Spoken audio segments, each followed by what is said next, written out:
Fue esa una época de cierta dulzura. Volví a mis paseos. Miraba la ciudad como un viejo ve crecer a un niño. Movimientos que ya no me pertenecían. El espectáculo tierno de los triciclos.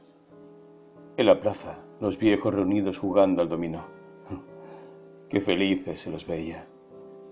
Posiblemente porque sabían que mataban el tiempo juntos, porque olvidaban. Y así era como ponían especial énfasis en discurrir por pequeñeces. Algunos se enfurruñaba, tiraba la gorra sobre la mesita de piedra o daba un puñetazo, poniéndose rojo, mientras su camarada sonriendo le decía: «Viejo loco, ya te la van a dar a vos». Y entonces éste se calmaba. Todos tenían una historia detrás. Yo lo sabía. Caminaban rebosantes de una historia, gracias a la cual hasta sus mínimos rasgos de conducta eran posibles. Sin embargo, la habían olvidado. Era un tiempo nuevo. La primavera, señor. ¿Quién aceptaría negarse a la voluntad de su naturaleza? Aunque hubiera estallado el más negro de los destinos, echando un frío invierno sobre sus cabezas, no lo notarían. Había, en esta inconsciencia, algo maravilloso y envidiable, como si en ciertos aspectos la humanidad hubiera conservado su obediencia a la especie. Una respuesta asombrosamente animal. Tradiciones de alegría, el canto a la procreación, la alegoría de la preñez del mundo.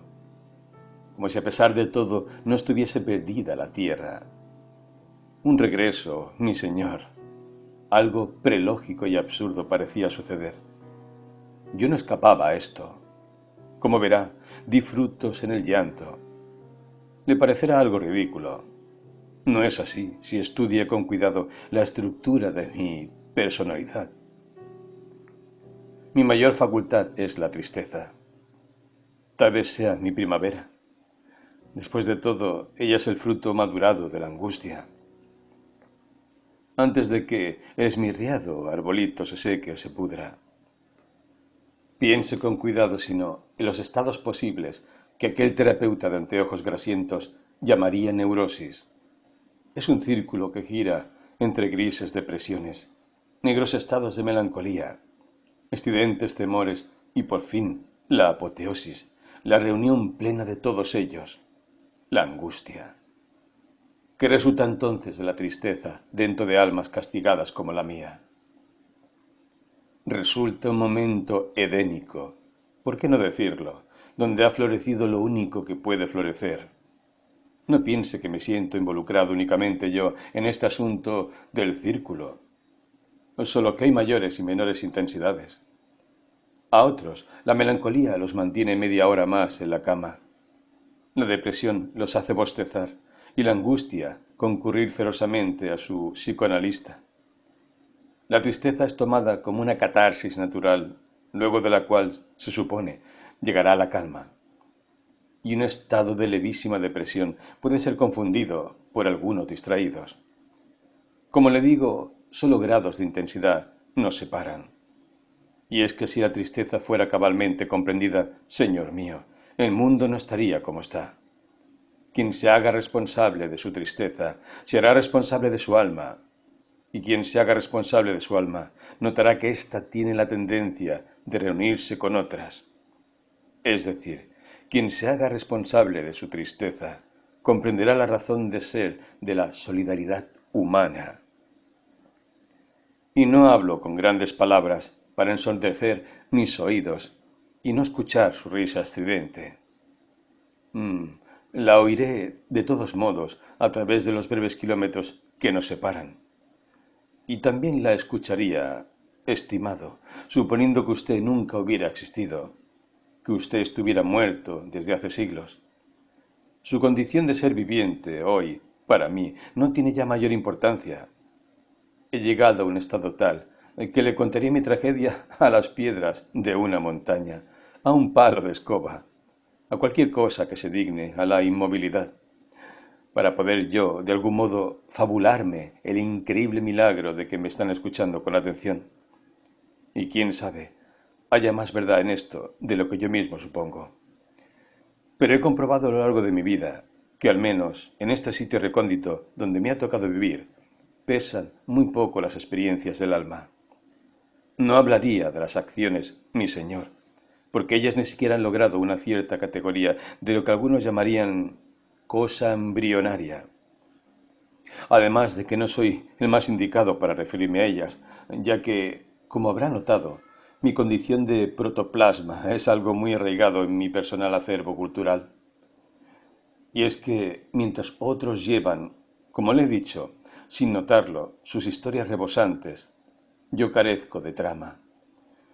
He nacido para urdir alguna cosa, para conformarme como algo, pero mi inventor no ha tenido el valor necesario de concederme una tragedia.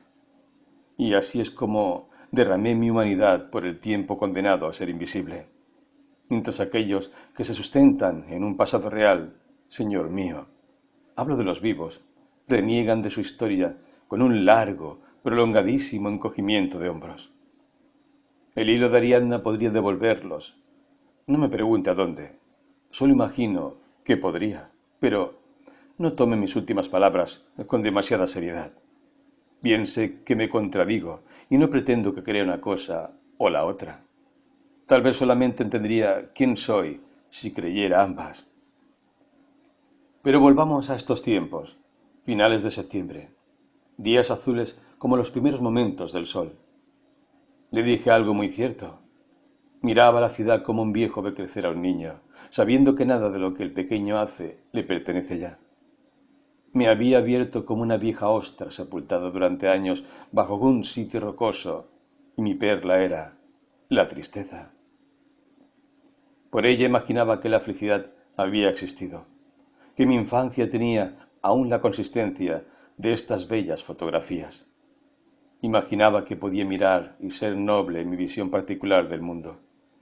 Pero no se sienta fatigado, por favor, y déjeme permanecer, aunque sea unos minutos más, junto al arroyo, antes de partir a la búsqueda, antes de remontar por el hilo, estrechando la belleza a sólidos paisajes donde me hablarán voces ajenas, donde seré desconocido y arrojado nuevamente al laberinto. Escuche cómo canta el arroyo cuando Cete, el pequeño Cete, se baña desnudo en sus aguas clarísimas. Siempre río arriba de mí mismo, avanzo, suplico y me persigo. Oh, dura ley de mi poema, en el hueco de una sombra que me huye. Y este, señor mío, es el único pasado que no me traiciona, el hipotético, el que tal vez yo mismo desde mi atípica condición me he propuesto inventar, y así me sigue templando su voz. Qué grande es la vida cuando meditamos sobre sus comienzos. Meditar sobre su origen no es soñar, y soñar sobre un origen no es superarlo. Más allá de nuestra historia se tiende nuestra inconmensurable memoria. Palabras que tienen la respiración de un hombre, mi señor. Esas son las únicas palabras. De ellas renazco y me configuro como alguien. Me han hablado de memoria inconmensurable. A ella me arrojo, señor mío. Tengo una vaga conciencia de que lo único cierto en mí es lo que jamás podría decirle. He aquí que esté dudando seriamente, a esta altura, del sentido de mi confesión.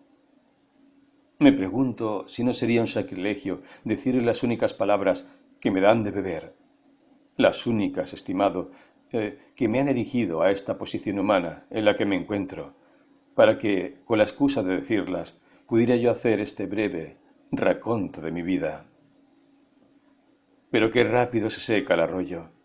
Solo basta cerrar el libro, contemplar la rosa blanca de su tapa, la imposible bailarina que danza sobre las aguas, y volver a ese tedioso trabajo de narrarle acontecimientos, de algún modo decorosamente verosímiles, para que no me tome por un mal mentiroso, para que me adjudique al menos el título de fabulador con cierto estilo. Y en esta circunstancia, cuando el primer tiempo pasó y pude volver a pensar, recordé a la pobre Isabel. ¿Qué habría sido de ella? No era muy adicta a permanecer por tiempos prolongados en los mismos lugares, más que por su voluntad, por su temperamento. Siempre me había intrigado el motivo por el cual yo recibiera un apodo tan singular como el de guerrerito. ¿Tendría yo para aquellas mujeres algún rasgo que les hiciera suponer que años más tarde sería un tipo luchador, uno de esos individuos con garra, como se los suele llamar, o había algo que ni siquiera ellas comprendían? Una expresión en mi cara, o tal vez fuera simplemente una burla por mi aspecto femenino.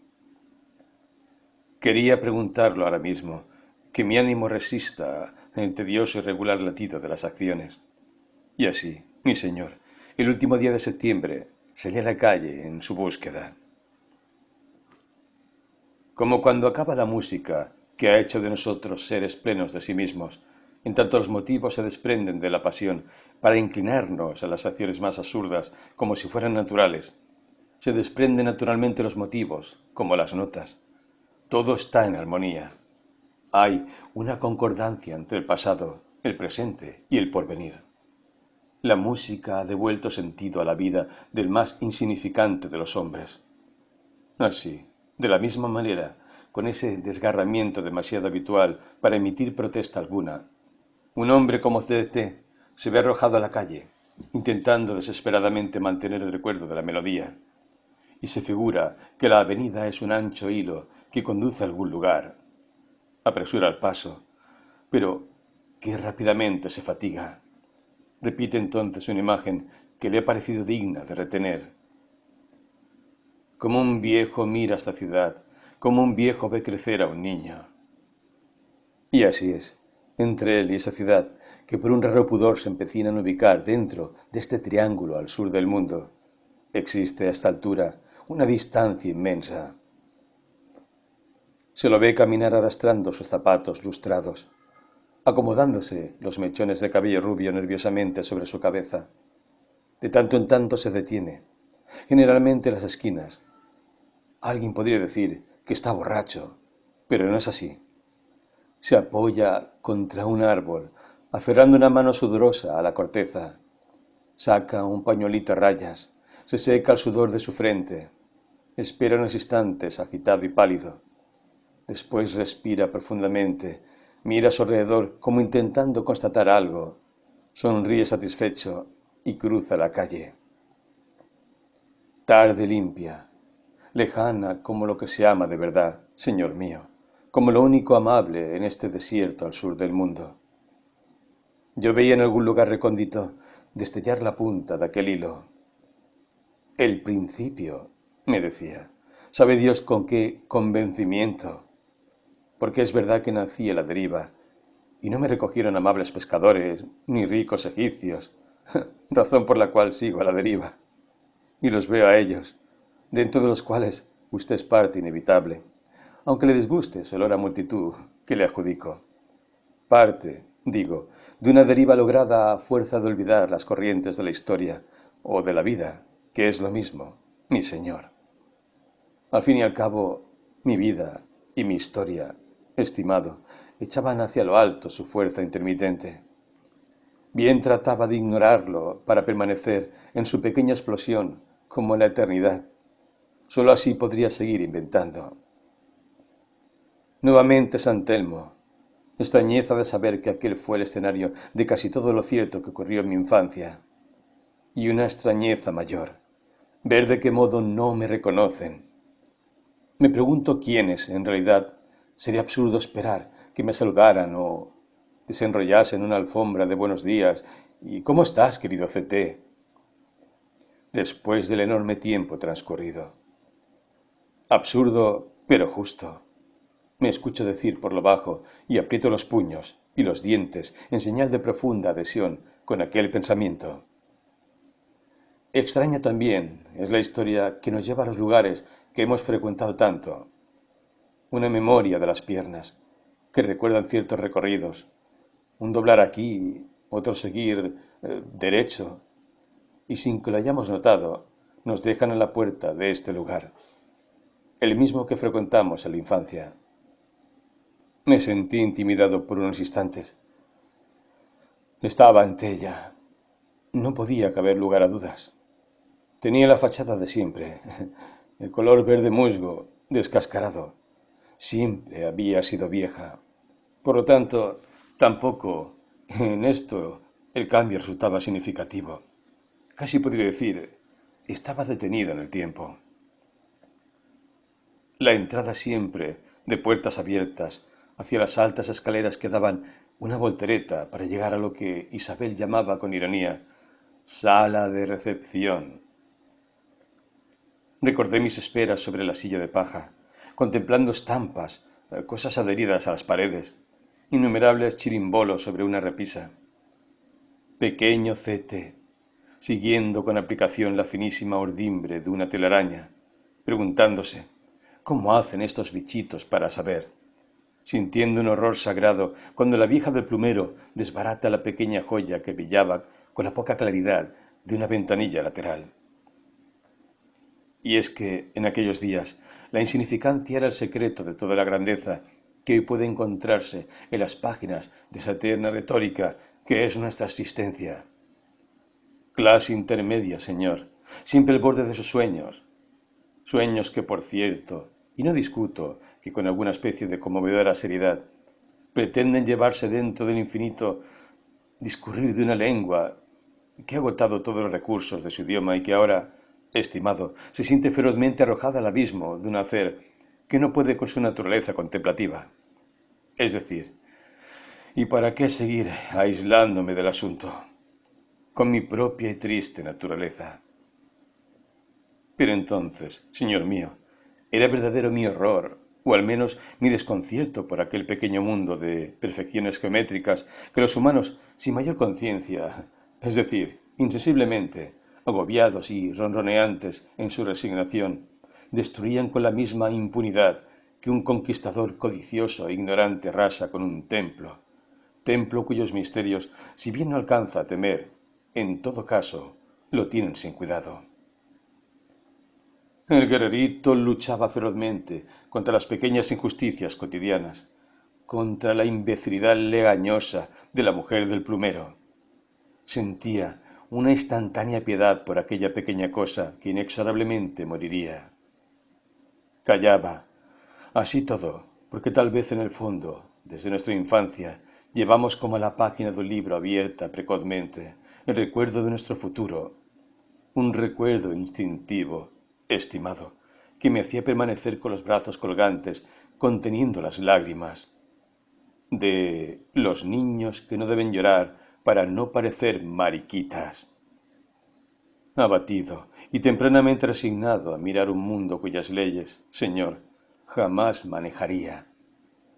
Y sin compasión a mi sensibilidad, imaginaba el destino al que debían someterse las pequeñas criaturas, aquellas que los mayores y los niños de mi edad se complacían en determinar sin el menor reparo, tal como mi escena básica lo narrara más tarde, encogiéndose de hombros, a veces con ferocidad, otras con una oxidada tristeza que nada tenía que ver con la dulce y sagrada ola de la que le hablé en más de una oportunidad.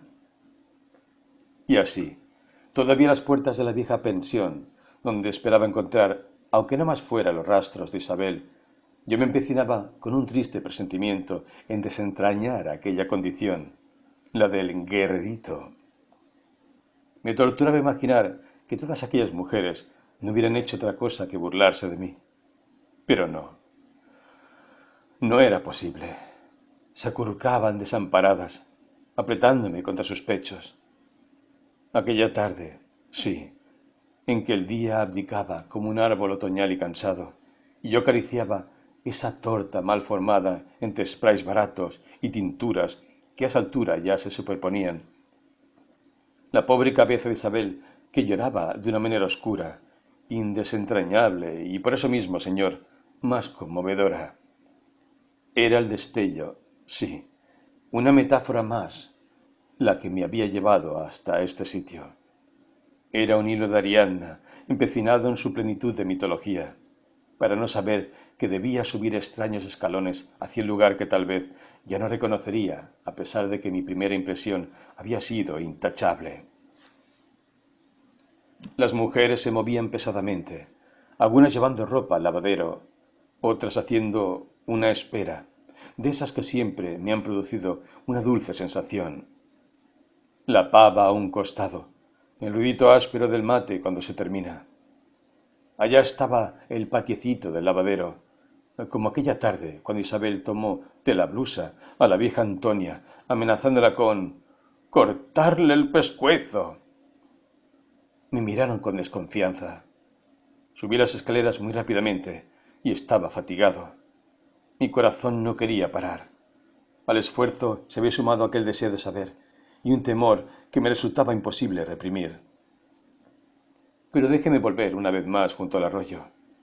Este relato es inútil. Jamás podría dejar de ser insignificante. Ah, sí, hay que embellecer para restituir.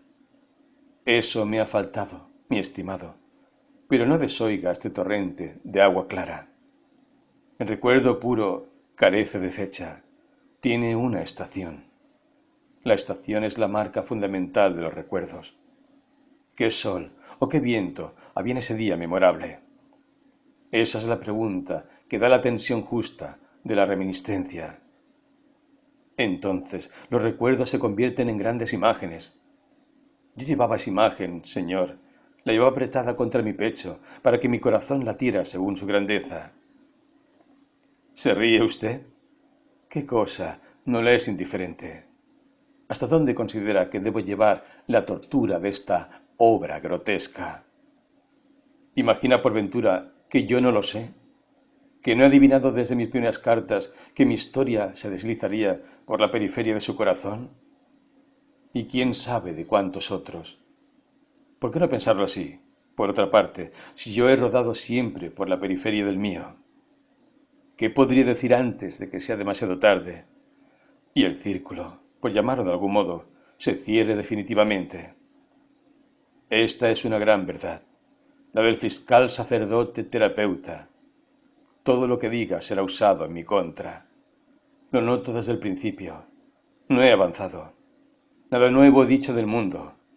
No he ofrecido peculiaridades lingüísticas. Solo dejé que me invadiera este agrisamiento, lo que yo llamo la escena básica, estimado, el espíritu de mi tiempo. Pero es demasiada teoría para un tipo como yo. También de esto me hago cargo. Digo las cosas en forma desproporcionada. Un mal barroco, un aire amanerado y arcaico. ¿Qué puedo hacer al respecto si no he nacido para otra cosa? Mi función tal vez sea discurrir al infinito, con cierta belleza, no lo niego. Pero, ¿para qué, estimado? ¿Para que después de todo esto nadie me reconozca ni le preocupe el hecho de reconocerme?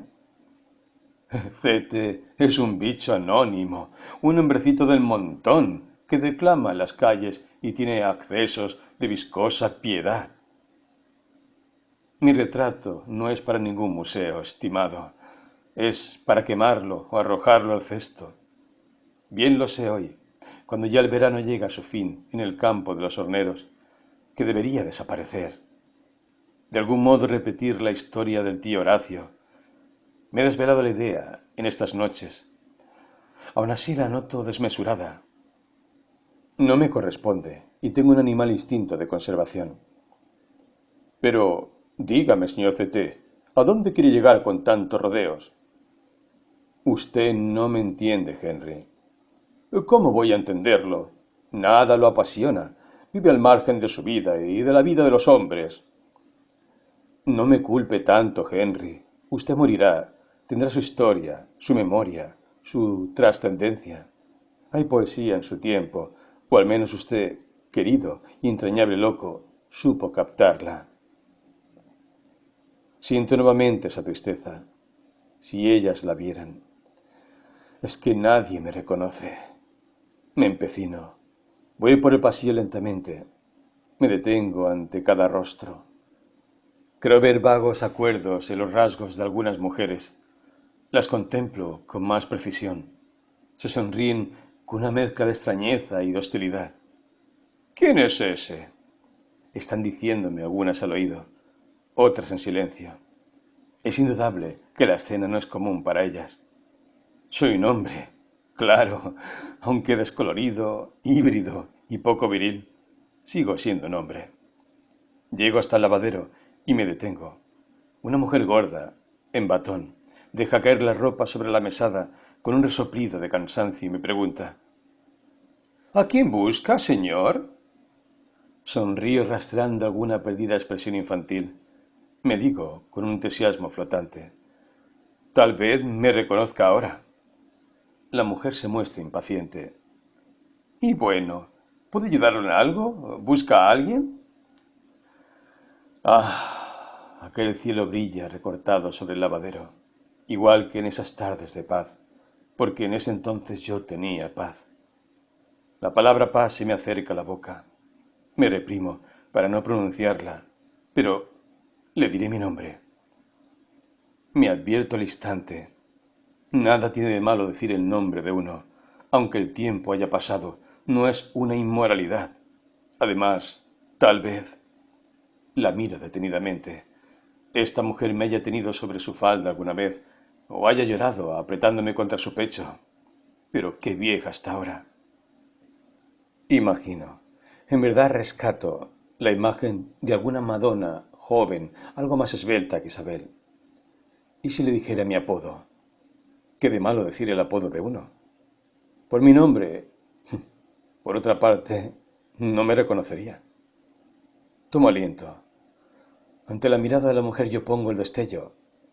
Imágenes primeras que deben cegarme ahora, porque no estoy acostumbrado a decir cosas como las que estoy por decir. Abro la boca emocionado y pronuncio lentamente: el guerrerito. ¿Se acuerda? Vacilo ante la expresión pasmada de la vieja, pero ya no es posible que deje de hablar. Me pongo rojo. Siento la ola de calor llegar sin piedad alguna para hacer más claro el cuadro. Vuelvo a abrir la boca. Yo, señora, venía aquí hace mucho tiempo. Claro, era muy chico. Me llamaban el guerrerito. Sonreí y agregué apresuradamente ante la inminencia aquella que divisaba ya en el rostro de la mujer: claro, un apodo no más. Pero era tarde. La mujer lanzó una carcajada increíble. No tenía ninguna gracia aquello. Era solo para ver si me reconocía, pensé sobresaltado. Fue uno de esos instantes infinitos, similares al del ascensor. La vieja finalmente se cansó de reír. Yo había bajado la cabeza esperando que terminara alguna vez aquel extraordinario estampido. Bueno, dijo al fin, mire, de eso del guerrito, ni noticias, don. Y mirándome con curiosidad, un poco divertida, un poco fastidiada, volví a preguntar: ¿pero busca a alguien o no? Yo todavía sentía los últimos embates de la ola de calor. Además, algo había cambiado levemente en aquel rincón del lavadero. Me incomodaba su rectángulo. El cielo azul arriba me producía congoja.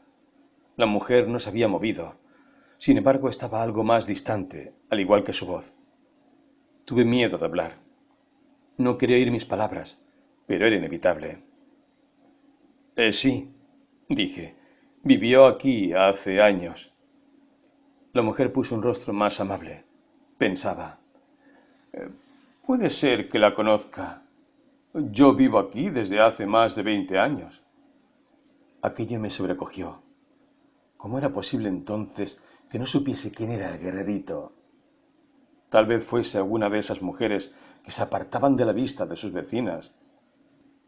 Alguna tipa rara que aparecía solo durante las noches, la veía y la imaginaba, delgada y blanca. Seguramente no hablaría con nadie. Tendría su vida aparte. Algo así debía haber ocurrido. No podía ser de otra manera. Traté de decírselo, pero no encontraba las palabras. Señora, usted no me reconoce, pero yo venía a esta pensión de tarde en tarde, al menos todas las semanas. Seguramente usted frecuentaba otros lugares. No, aquello resultaría ofensivo. El azul inmóvil tenía ahora un tinte desteñido. Era extraño, al igual que la pileta cuyo goteo comenzaba a atormentarme los oídos. Las gotas parecían caer en un pozo infinito plagado de ecos. Noté que me había puesto nervioso y traté de matar aquellas impresiones con otras palabras. Sí, agregué. Seguramente usted la conoció. Se llamaba Isabel. La mujer quedó nuevamente pensativa. ¿Isabel? ¿Isabel? No me suena para nada. Sentí un vacío en el estómago. Deseé indignarme. ¿Cómo que no le suena? Era aquella mujer gorda, bueno, usted sabe, de mala vida. Pero entre nosotros, una excelente persona. Me refiero a sus valores humanos. No, mire, no recuerdo ninguna mujer así como usted me dice. Perdón que insista, señora. La ropa empezó a echar sombras ambiguas. Caras infinitas podían dibujarse y desdibujarse en sus combinaciones de luz y oscuridad. Sentí que me mareaba. No puede ser que no se acuerde. Ella era muy popular, un poco conventillera, ¿vio? La pileta era una gruta, su goteo algo que nunca acabaría. El blanco del lavadero se había puesto desierto y huidizo. Y de pronto el suelo mismo empezó a bambolearse, como un bote en un río levemente agitado. No, no es posible, repetía. Esa vez, ¿no la recuerda? ¿Cuando casi mata a la vieja Antonia? ¿Antonia? La vieja me miraba como si estuviera loco.